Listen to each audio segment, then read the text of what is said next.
Fala pessoal, beleza? Bom, vamos dando início aqui então, né, ao nosso oitavo vídeo aqui da sequência do Rest Assured. Até então nós havíamos trabalhado com Health Check, né, e com os testes funcionais, e hoje eu vou estar tratando aqui com vocês os testes de contrato, tá? Ele foi projetado então para monitorar a conversa da API que ocorre entre o consumidor da API e o produtor da API, e a conversa da API deve concordar com as regras, né? Então, este acordo com a descrição formal das regras regem o contrato, certo? Então, o contrato é o nome dado ao pacto, né, entre o consumidor e o produtor da API, né? E ela certifica, né, que as mudanças na API não invalidam o consumo do path, dos parâmetros, dos requests e dos responses. Através do JSON Schema, que é um contrato, né, que é definido, que define os dados esperados, os tipos e os formatos de cada campo no response, a gente vai estar tratando desse JSON Schema, fazendo a validação dele através de uma biblioteca, que eu até botei a imagem dela aqui, chamada JSON Schema Validator. Beleza?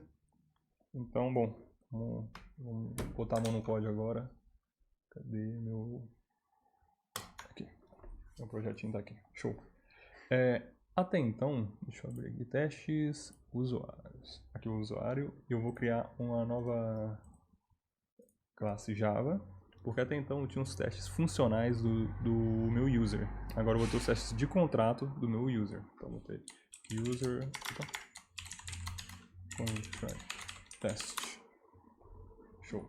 Criei aqui então uma classe para estar trabalhando com essa ideia de testes de contrato para o meu usuário. A forma que eu acho mais interessante é separar aqui. Eu acho que já disse anteriormente em outras aulas, né, que aqui eu tenho um pacote de user, mas eu poderia ter um pacote de, sei lá, de carros, caso eu estivesse trabalhando com carros na minha API, um pacote de produtos e tudo mais. Então eu deixaria separadinho aqui para o pacote de users todos os testes que eu faço com ele, né? No caso, os testes funcionais e de contrato. Se eu tivesse um pacote, por exemplo, de carros, eu teria dentro do meu pacote de carros os testes funcionais e o teste de contrato relacionados a carros. Então, só uma maneira de você organizar as pastas. Não que seja batendo martelo falando que tem que ser assim, mas essa é a maneira que eu faço, que eu acho mais fácil de organizar. Tá? Porque é importante você estar manter bem organizado o teu código para quando você precisar dar uma atençãozinha para ele. Tá bom? Vamos lá. O que eu vou criar aqui também? Eu vou criar aqui um novo diretório com o objetivo de estar adicionando alguns arquivos JSON nele, tá? Porque até então eu disse para vocês que eu ia usar um JSON schema, certo? Então um esquema JSON. Esse esquema JSON que a gente vai estar tratando aqui, eu vou precisar deixar ele salvo no meu projeto, tá? Então eu vou, como eu disse, eu vou criar aqui um diretório chamado resource. Ele já dá aqui até um exemplo de resource. E dentro desse resource eu vou criar um outro diretório chamado schemas, tá? Porque aqui dentro eu vou deixar todos os esquemas que eu vou estar usando para tratar aqui os nossos testes. Porque eu posso deixar um esquema para validar cada endpoint meu. Então eu vou ter um esquema que vai estar validando o meu endpoint, que eu trago todas as listas, que eu trago a lista com todos os meus usuários. Vou ter um endpoint que vai estar tratando um único usuário através do seu ID. Então eu vou ter um esquema só para isso, tá? Então, como eu vou ter vários esquemas, eu deixo cada esquema salvo dentro dessa pasta com o objetivo de deixar bem organizado. Falou?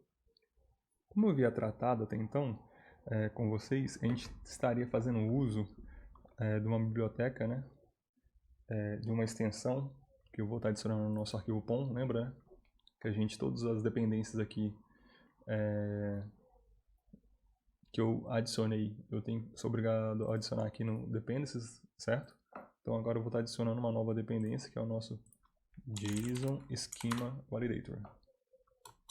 Estou aqui no Maven Repository, né? Como sempre fiz. E eu vou pegar esse aqui. JSON Schema Validator. Última versão dele, que foi lançada recentemente. Eu vou colar ele aqui.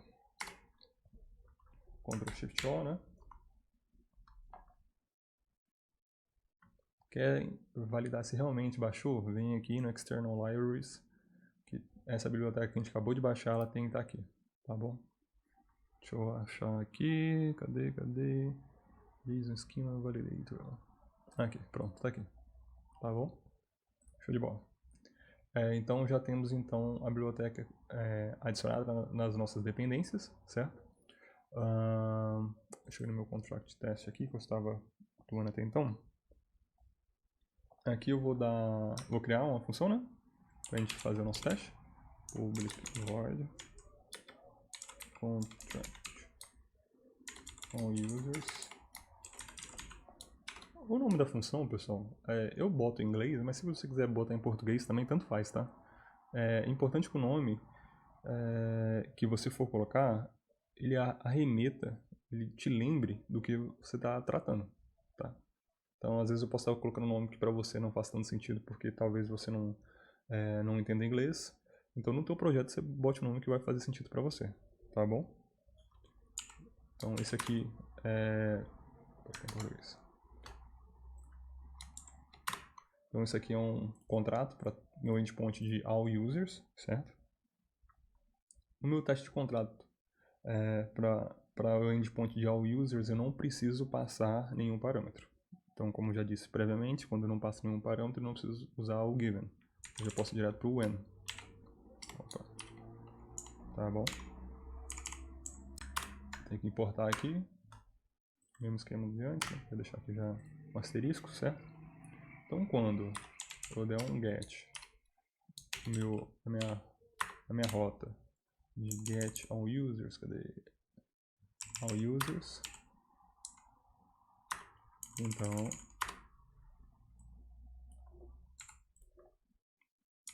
eu espero que o meu status code seja status. Eu não sei se eu já expliquei para vocês previamente, mas esse SC é de status code, tá? Não sei se eu já falei isso anteriormente. Mas se não, tudo bem, fica para reforçar a ideia. Tá. E além disso, além desse status code que eu vou estar fazendo uso, né, porque primeiro eu valido se o endpoint está funcionando e depois eu vou validar se no meu body eu vou estar fazendo uso agora do matches JSON schema. Eu achava que ele iria mostrar pra mim, né? Class.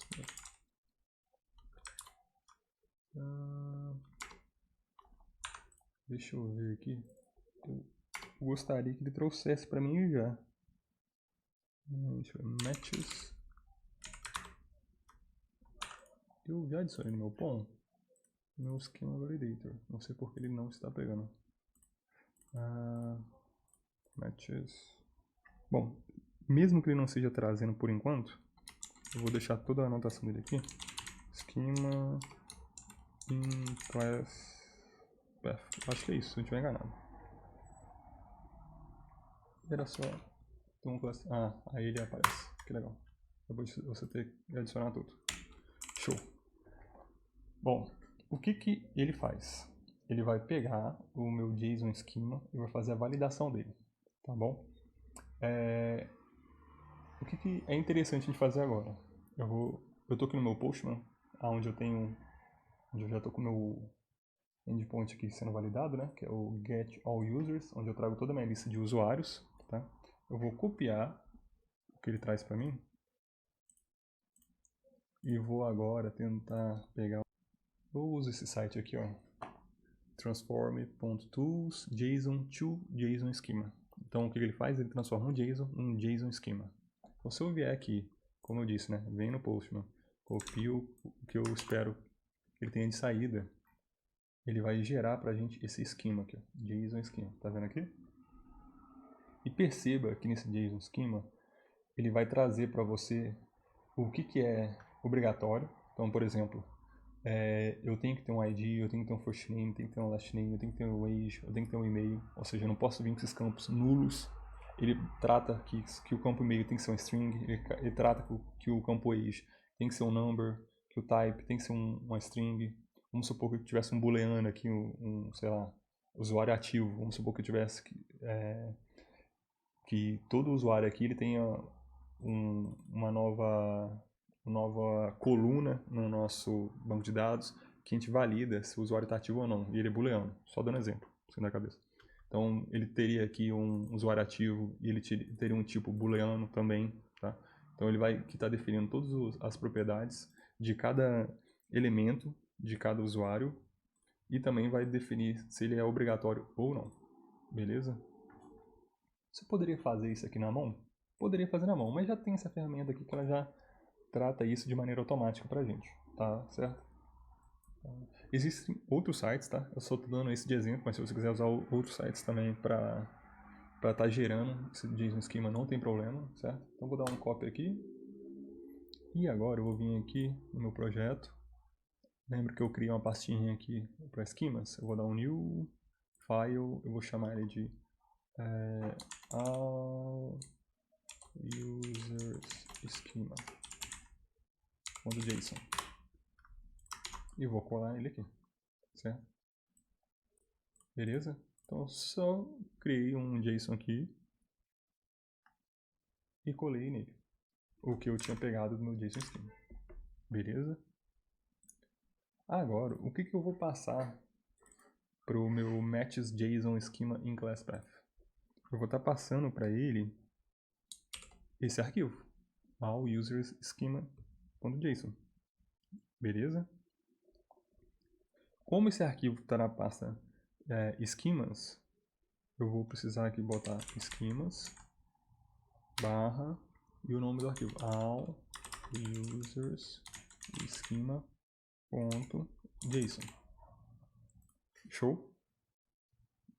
Bom, então a princípio então já está montado o nosso teste. Deixa eu dar um arroba teste aqui previamente, né? A gente pode estar já... Deixa eu dar um alt enter e importar pra gente o testnd, que sem ele não rodaria nada, né? Bom, então aqui eu já vou validar o meu esquema. Se eu rodar ele aqui, ele teria que passar. Vamos ver o resultado que ele traz pra gente. Beleza, ele passou. Tá? Então toda a validação que eu trouxe no meu JSON Schema, como eu disse, o ID tem que ser do tipo number, o first name tem que ser do tipo string, o last name tem que ser string, idade tem que ser um número, o e-mail tem que ser um string, todos os campos são obrigatórios. Então toda essa validação de contrato, ela é feita. Tá? Então perceba que com o uso dessa biblioteca, com apenas uma linha de comando e criando esse arquivo, o JSON Schema, ele já faz tudo pra gente. Tá? Então se em algum momento, vamos supor que ele retorna para mim um usuário com ID que não é algo numérico, esse teste de contrato vai quebrar. Se em algum momento ele retornar para a gente um first name nulo, esse teste de contrato também vai quebrar. Entendeu? Então esse é o nosso objetivo aqui. Tá? Vamos tentar quebrar o teste, né? Porque ele já passou. Igual, né? Eu sempre trato para vocês que testar o caminho feliz, mas vamos tentar testar também o caminho feliz. Vamos tentar botar aqui que o e-mail dele tem seu number. E vamos rodar esse teste de contrato, ver como é que ele se comporta.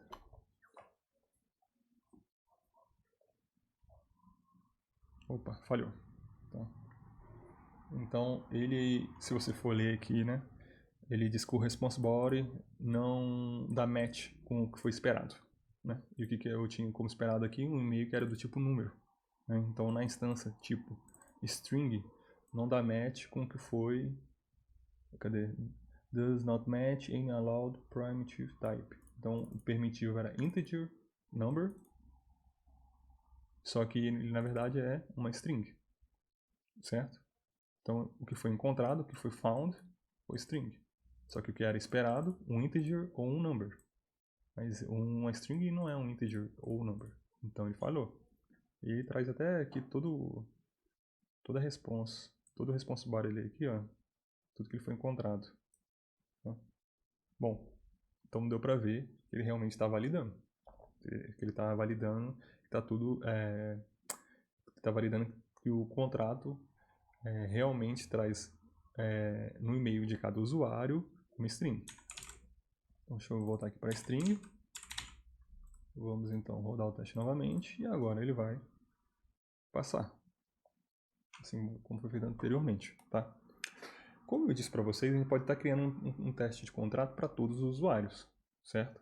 Então, da mesma forma que eu criei aqui para o endpoint de all users, eu posso estar criando também para o endpoint de single user, que é um usuário único, que eu trago através do ID dele, certo? Então vamos tratar isso também, vamos fazer o teste.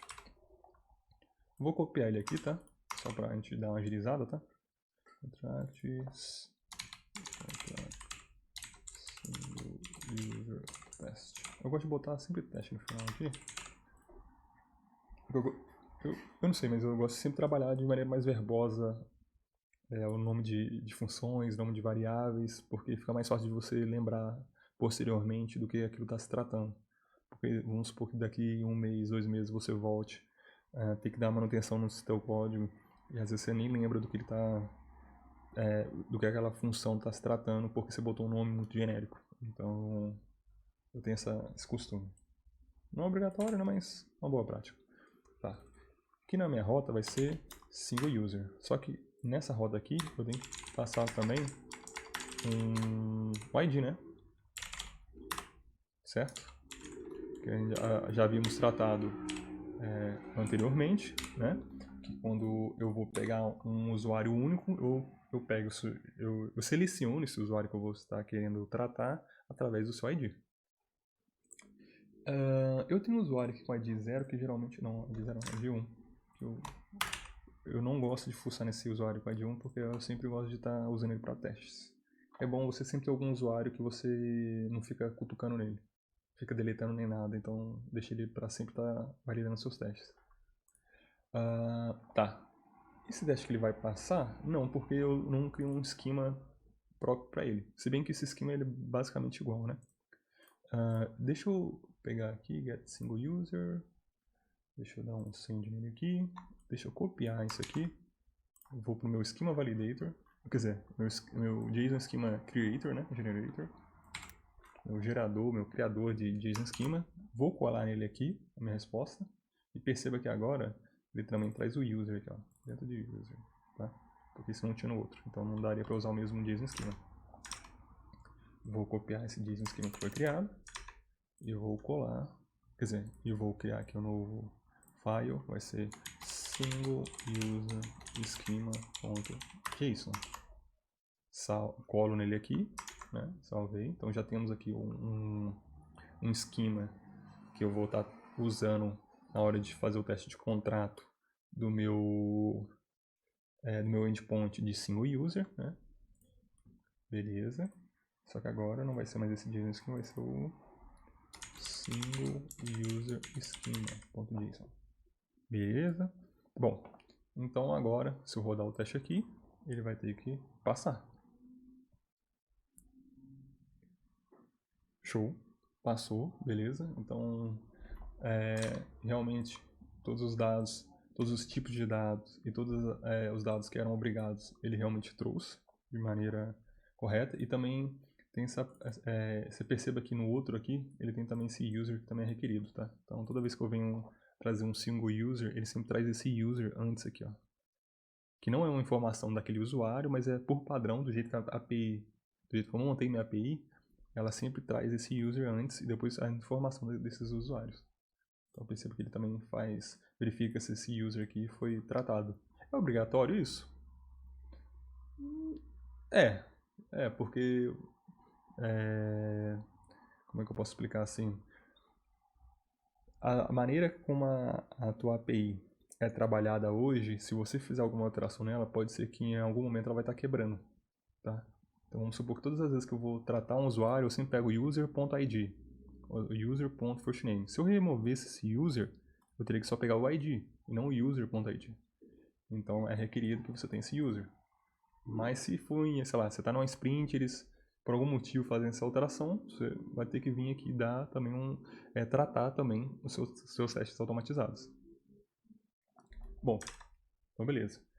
E como eu sempre faço, né? Valido o caminho feliz, mas também valido o caminho infeliz. O number aqui eu vou botar uma string e vamos ver se ele vai rodar.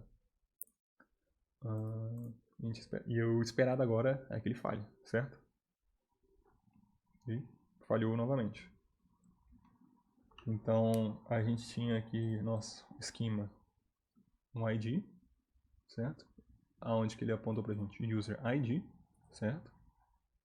Que é do tipo integer. Então, o que ele encontrou foi um integer, mas o que era esperado era uma string. Beleza? Deixa eu voltar aqui agora para poder validar.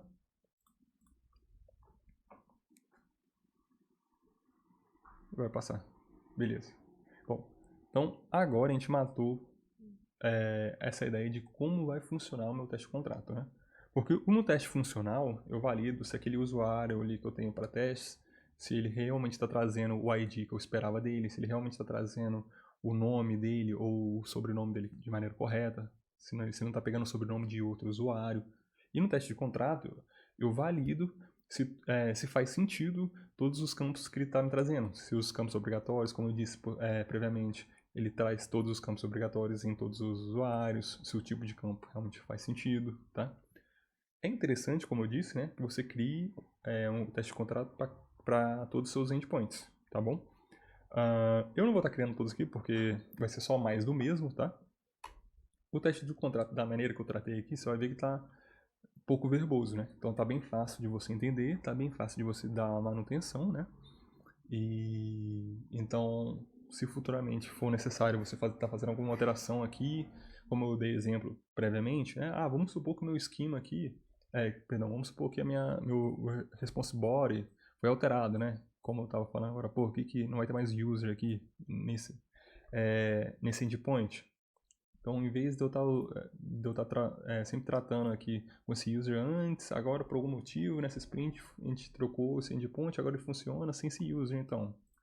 Agora ele retorna só direto o ID, username, last name, age, e-mail, quando eu estou pegando o usuário. Eu sei que não faz muito sentido só dar esse exemplo de cabeça, mas vamos supor que por algum motivo ele tem que alterar foi alterado esse endpoint nosso. Então você vai ter que vir aqui, pegar seu JSON schema, fazer as alterações e modificações nele, para que ele valide corretamente a resposta que ele traz. Beleza? Deixa eu ver se tem mais alguma coisa que eu preciso falar para esse teste de contrato. Acho que acho que eu consegui resumir assim, de maneira bem feita, né? O que cada coisa deveria estar sendo feita. Bom, então nesse vídeo vai ser só isso, tá? Se você tiver alguma dúvida com relação ao que foi tratado aqui, você deixa um comentário, eu vou tentar te responder quando puder. Eu sempre esqueço também, se eu estiver te ajudando e tu puder deixar um like aí pra também estar me ajudando de volta, seria legal. É isso. Valeu, até a próxima.